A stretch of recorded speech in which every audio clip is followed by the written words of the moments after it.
Hello everyone, welcome back to my channel KT Stenography. Friends, I have already uploaded transcription number 4 from Kailash Chandra volume 1 at the speed of 80 words per minute. You can check my playlist for this, and today I am going to give you transcription number 4 volume 1 Kailash Chandra at the speed of 100 words per minute. Let's start. 5 seconds to go.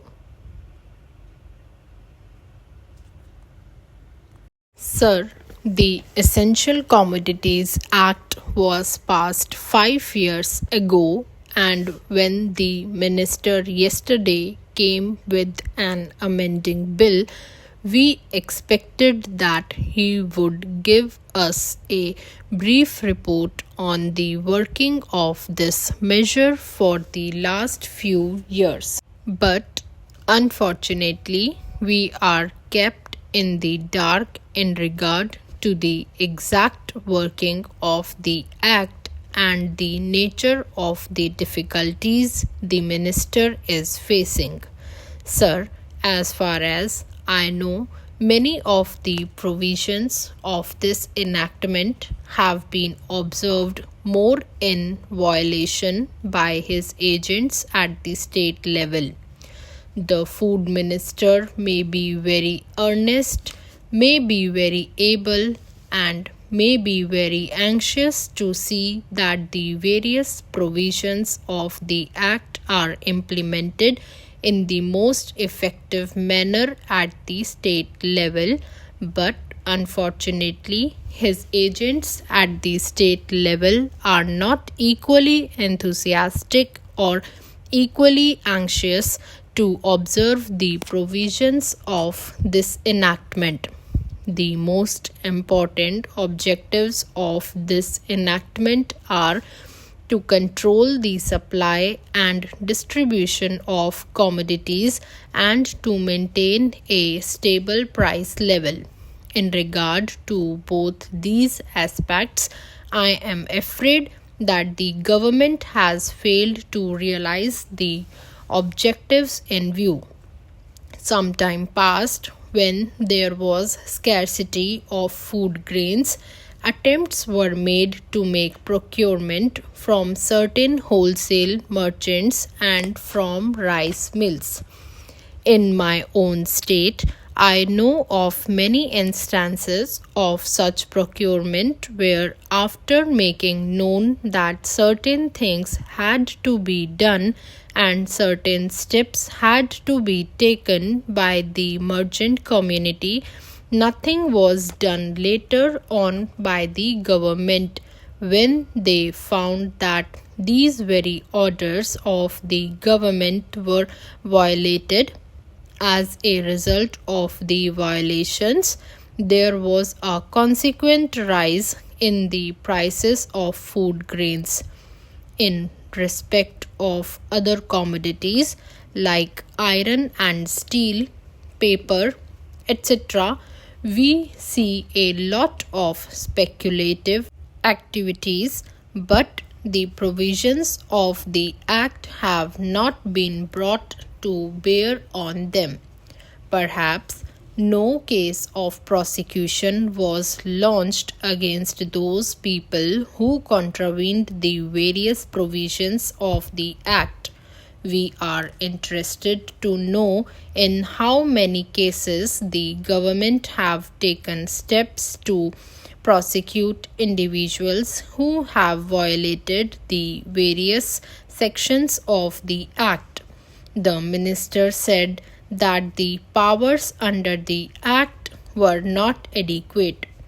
We sympathize with the food minister, but I want to know what action has been taken in this regard by the various state governments.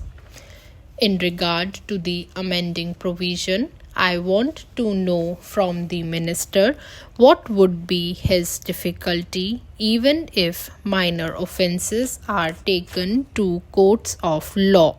For instance, the Motor Vehicles Act deals with various offences, both major and minor, and various minor offences under the Act are taken to courts and people are prosecuted. What is the difficulty in taking these cases of a minor nature to courts of law?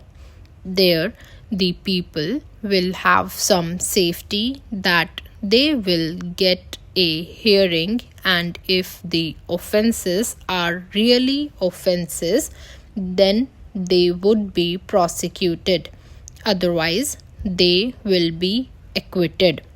Here, the minister says that there should be a security deposit.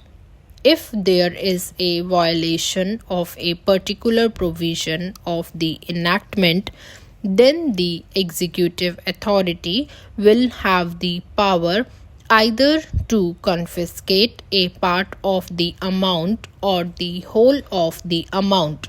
We are clothing the executive authority with more powers.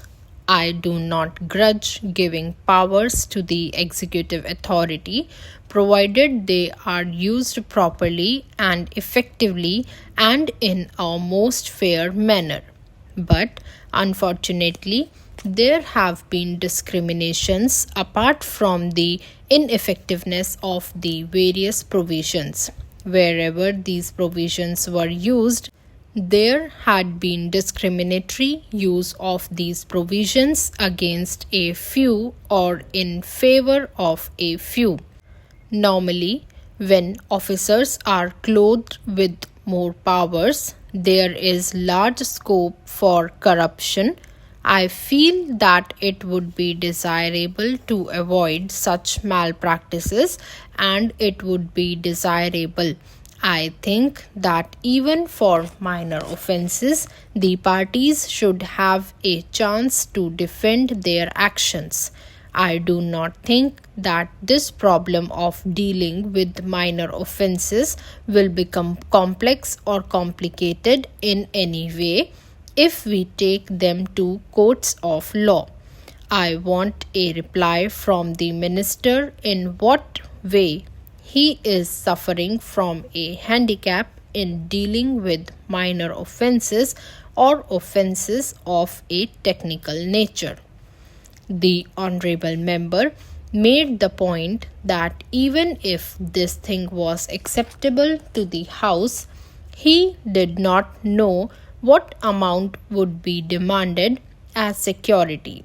So, the minister should tell us what amount is normally expected from a licensee in all cases and what the offenses are which are of a technical or minor nature which he has in view.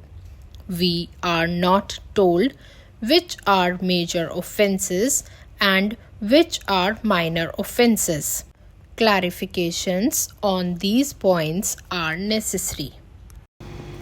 Please like, share and subscribe my channel for more updates, and if you want to give any suggestions, please write me in the comment box. Thank you.